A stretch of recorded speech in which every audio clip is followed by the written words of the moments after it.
I love you. কি? তাইলে এক কাজ করো, এটা ওই ছেলেটাকে দিবা। নির্ঝর পাঠাইছে আমাকে ভাইয়া। সরি, ওকে, সমস্যা নেই। তোমাকে সরি বলে নাই, যে এটা পাঠাইছে তাকে গিয়ে সরি বলে দিও। তোমার কনফিউশন সব ক্লিয়ার? আমি মালটারে পছন্দ করি। পছন্দ বেশি দিন থাকে না, এক সময় চলে যায়। আমি তোমাকে ভালোবাসি, ভালোবাসা সারা জীবন থাকে। আপা আমার গালে তো ভাঙতি নাই কে? আজকে আমার বিয়ে। তা এই মুহূর্তে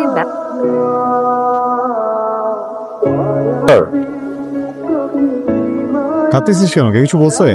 বিয়ে করবি ভাবছি। নির্ঝর ঠান্ডা হোক। আবার কই?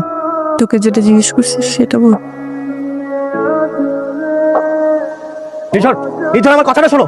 নির্ঝর একটা বার তো শুনবে আমার কথা। নির্ঝর, আমার কাছে নিরাপত্তাটাই সবচেয়ে জরুরি। হলো মামলাটা সলভ হয়ে গিয়েছে। ম্যারিড।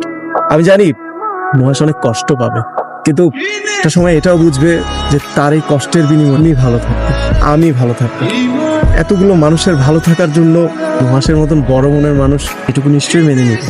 তুই আমাদের সম্পর্কটা কিভাবে দেখিস? আমাদের সম্পর্কটাকে আমি কিভাবে দেখি, ওকে কিভাবে দেখি, ওকে কিভাবে দেখতে চাই, ডে ওয়ান থেকেই তুই সবকিছু জানিস, তাই না?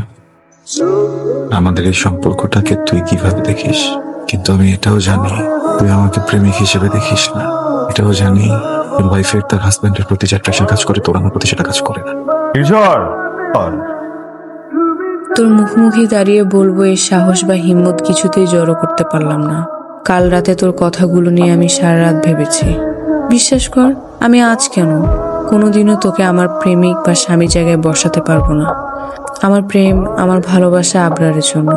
আর প্লিজ সামনে আসিস না।